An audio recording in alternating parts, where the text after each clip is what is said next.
pangungaling because of the agenda ng UNICEF being promoted by STAR because this UN agency, ang UNICEF, mga kababayan, alam niyo ang ganda ng agenda ng UNICEF. Sabi ko sa inyo, pinakialaman nila pati yung innocent, sexual innocence. Russell, medical doctor siya. Russell Blaylock. This is to support my discussion doon sa paggagamit ng face mask. Kaya nga po, yung ating Pangulo, dati hindi siya nagagamit ng face mask. Ngayon, pag lumabas siya sa public, naka-face mask lagi. Doon sa meetings niya. Hindi mo man masisisi yung Pangulo, yung advice ni Doke. Yun ang advice ng DOA, ng WHO. Mr. President, pakinggan po ninyo itong sinabi ng independent expert, isang doktor. Baliktad po yung epekto ng face mask. Sabi nga po niya, kung gusto mo niyang maging healthy, ito yung statement niya, kinopya ko lang po. Kasi po, ako hindi doktor. Di man kayo maniniwala sa akin kung ako magsasabi nito. Na wala akong reference. Sabi po ni Dr. Russell, Blaylock, hindi lang siya nagsabi nito. Napakarami pang mga independent doctors and experts. If you are not sick and wish to remain that way, stop wearing those face masks. Bakit niya sinabi? Basahin ko sa inyo ang article niya po, mga kababayan.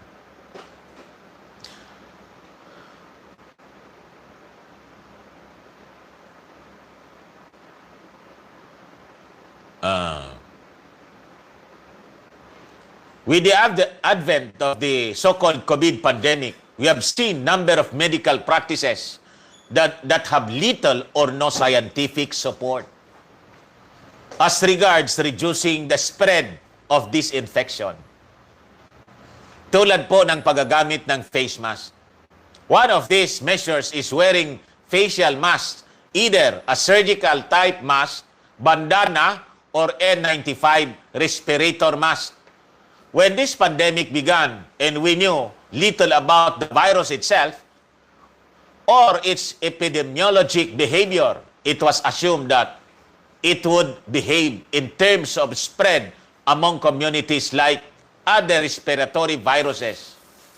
Little has presented itself after intense study of this virus and its behavior to change this perception. Sabi po ni Dr. This is somewhat of an unusual virus in that for the vast majority of people infected by the virus, one experiences either no illness or asymptomatic or very little sickness. Only a very small number of people are at risk of potentially serious outcome from the infection. Ngayon, tinagamit tayo ng face mask. Is this good for us or bad? And sabi po mga kababayan ni Dr. Russell, hindi po ito makakabuti sa atin. Kita ninyo? As for the scientific support for the use of face masks, a recent careful examination of the literature in which 17 of the best studies were analyzed concluded that none of these studies established a conclusive relationship between mass respirator use and protection against influenza infection. Ganun pala yun. Di man yun protection. Based yun sa studies. 17 studies.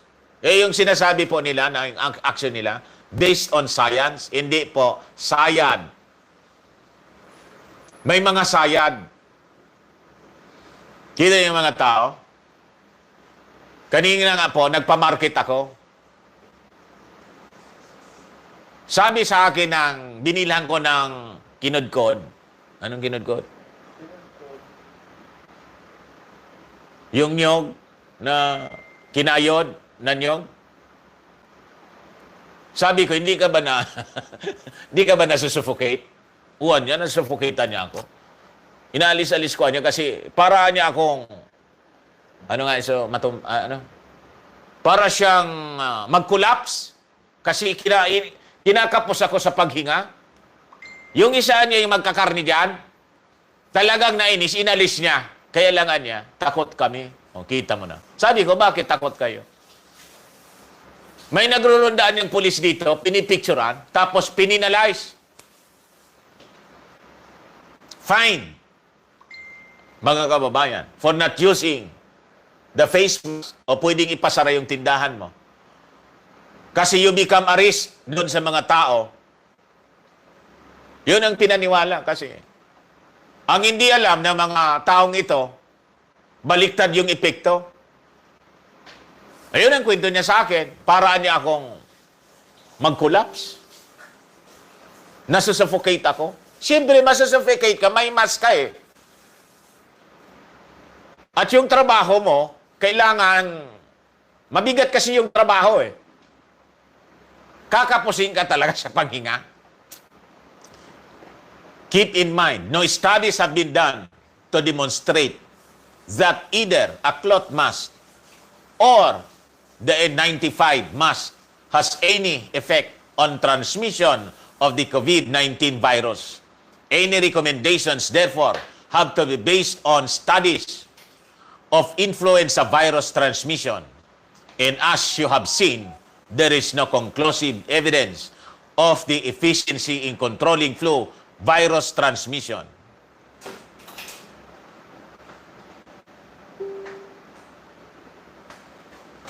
Wala man pala. It is also instructive to know that until recently, the CDC did not recommend wearing a face mask or covering of any kind unless a person was known to be infected. Baliktad po ang ginawa sa atin. Ang dapat nagfe-face mask, yung infected po para hindi siya makahawa. Just like the quarantine. Ang dapat, kina-quarantine, ina-isolate yung may sakit. Inobos po tayo.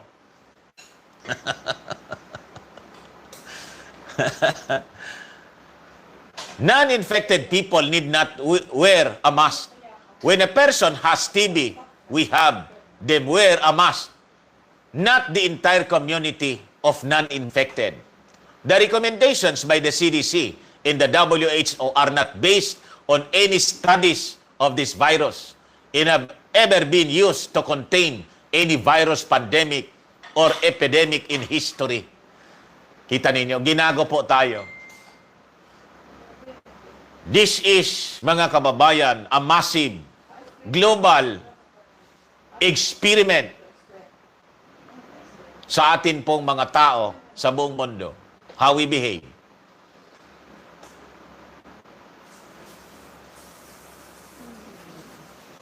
Now that we have established that there is no scientific evidence necessitating the wearing of face masks for prevention, are there dangers to wearing a face mask, especially for long periods? Ito po ang studies, mga kababayan, na ginawa ng mga experts. Several studies have indeed found significant problems with wearing such a mask.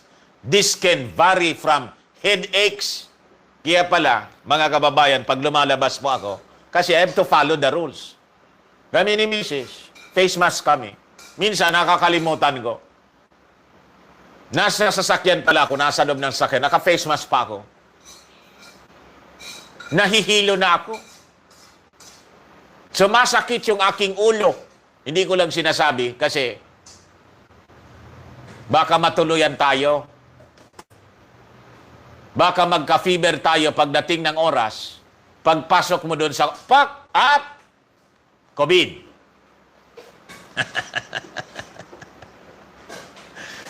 To increase airway resistance, carbon dioxide accumulation, to hypoxia. or hypoxia, all the way to serious life-threatening complications.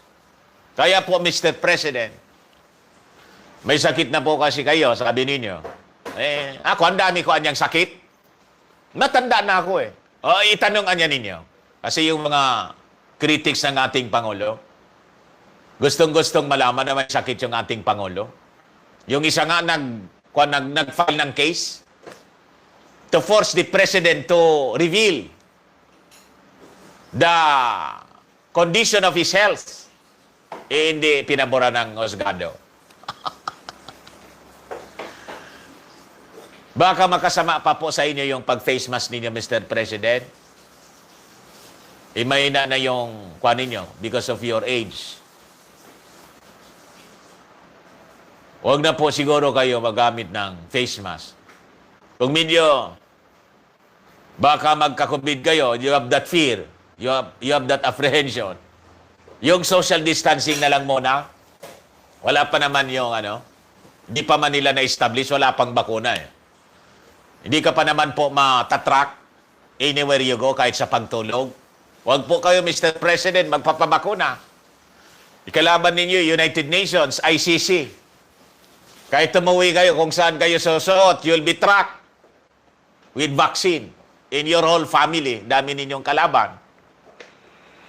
Sabi ninyo, galit sa inyo yung CIA.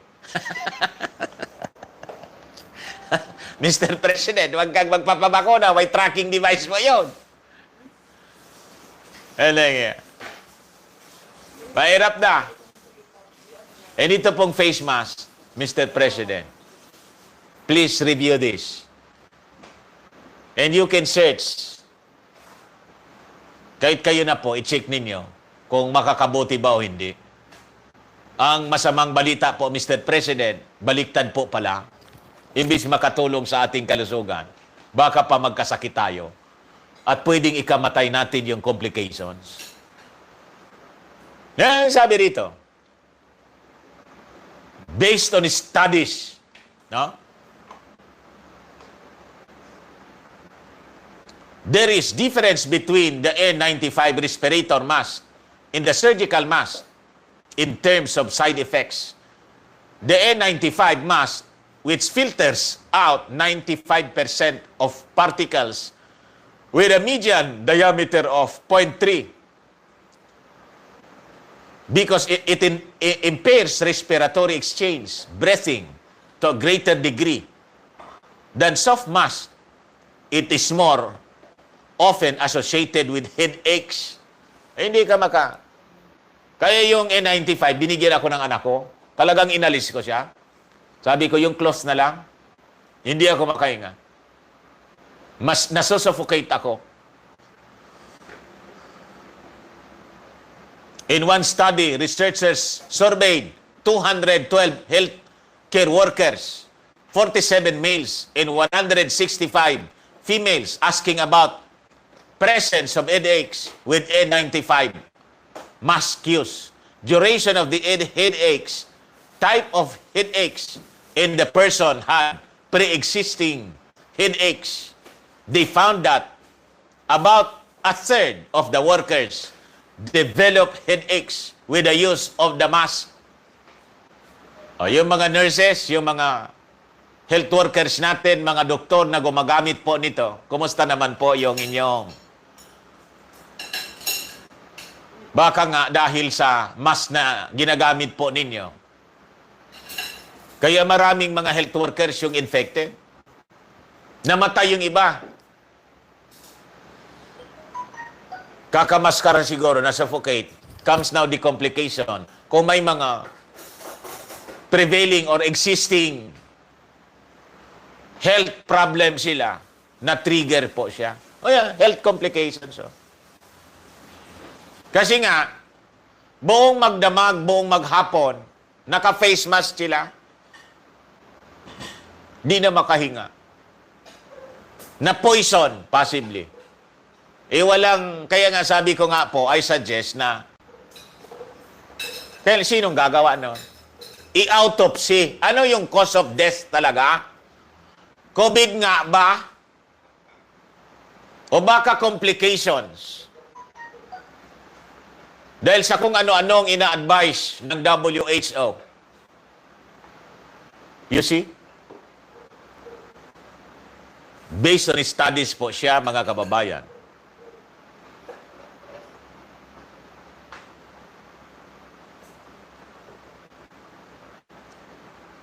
More had pre-existing headaches that were worsened by the mask wearing, and 60% required pain medications for relief. As the cause of the headaches, while straps and pressure from the mask could be causative, the bulk of the evidence points toward hypoxia and or hypercapnia as the cause. That is a reduction in blood oxygenation. Kita ninyo? Yung oxygen sa blood,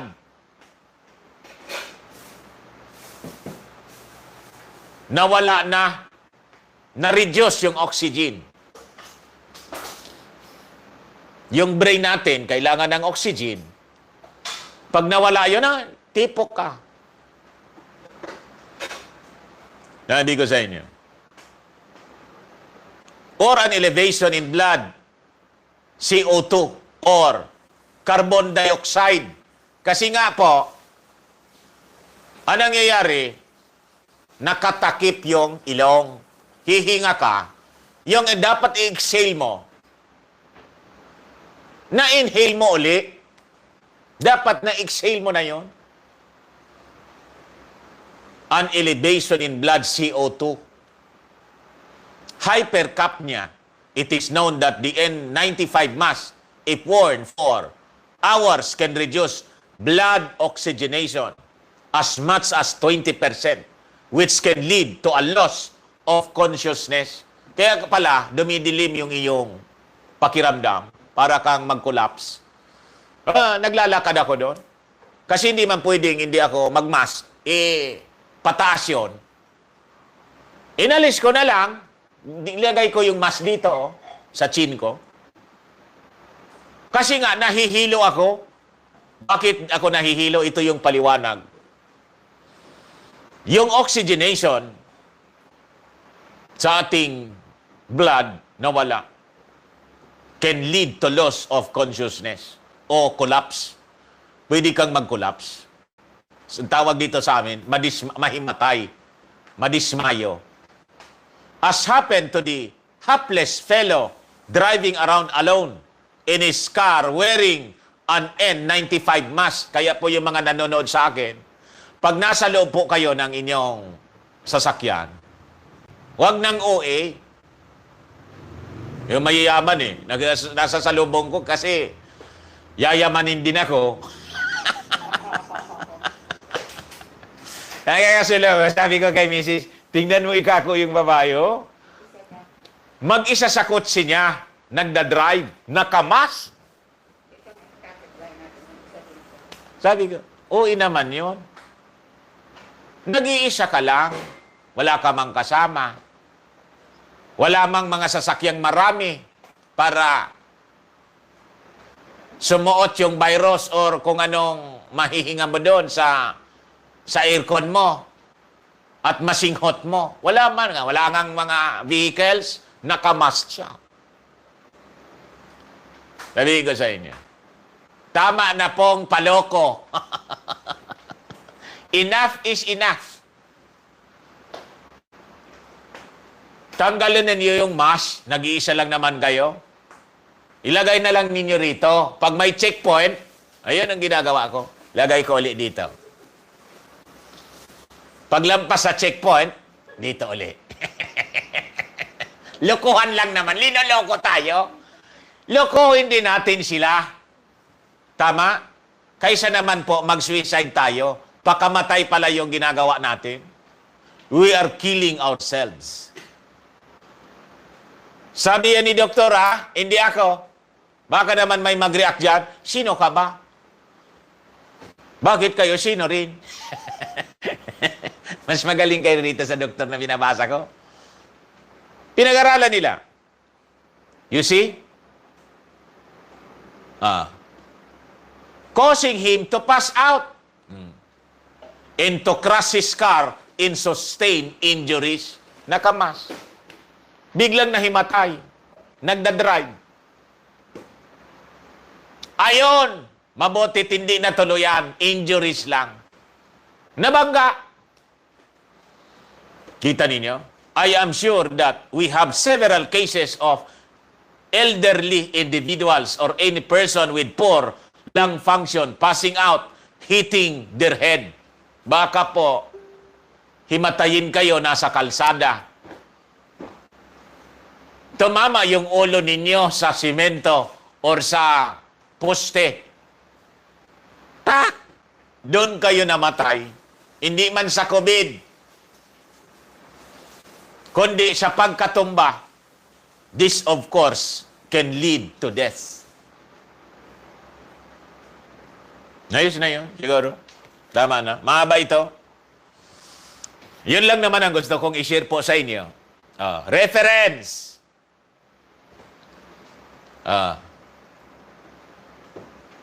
Bin Reza F. et al. The use of mask respirator to prevent transmission of influenza. A systematic review of the scientific evidence. Response. Viruses. 2012. 2012 pa pala ito. Page 257 to 67. 1, 2, 3, 4, 5. Ilan ito? 13 references in research. Di ko na po iisa-isahin. Sino itong si Dr. Russell B. Black? Author of B. Black Wellness Report newsletter. Is nationally recognized board-certified neurosurgeon, health practitioner, author, and lecturer. He attended the Louisiana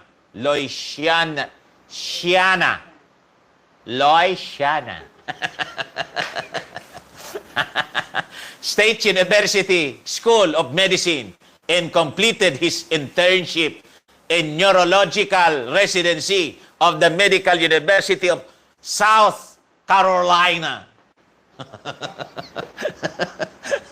For 26 years, practiced neurosurgery in addition to having a nutritional practice. He recently retired from his neurosurgical duties to devote his full attention to nutritional research. Dr. Black has authored 4 books. Exitoxins, The Taste That Kills, Health and Nutrition Secrets that can save your life, Natural Strategies for Cancer Patients. In his most recent work, Cellular and Molecular Biology of Autism Spectrum Disorders. Kuha pa kayo? Doon pa kayo sa credentials niya?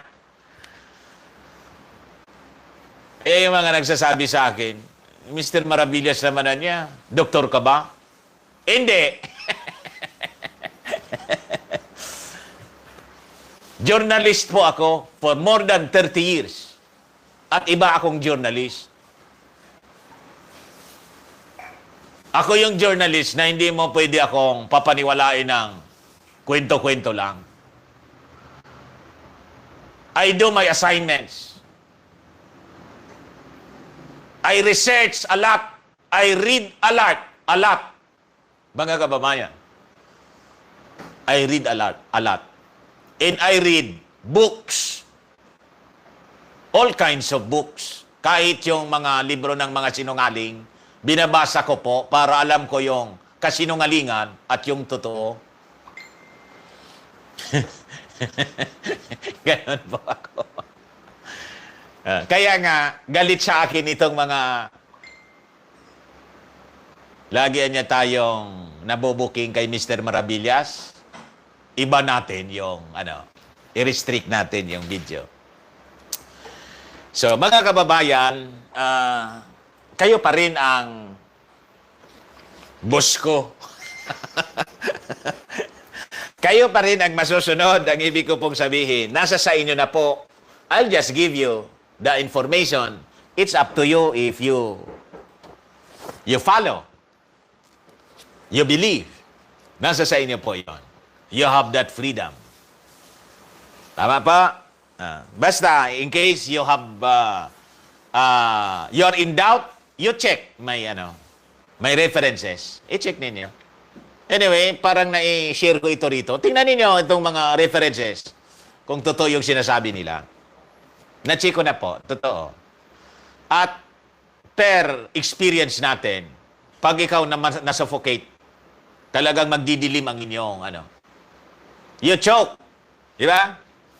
Yung mga kampo namin pala, mga dealers namin. Kasi sana balik na tayo sa normal. Sana. Di ba?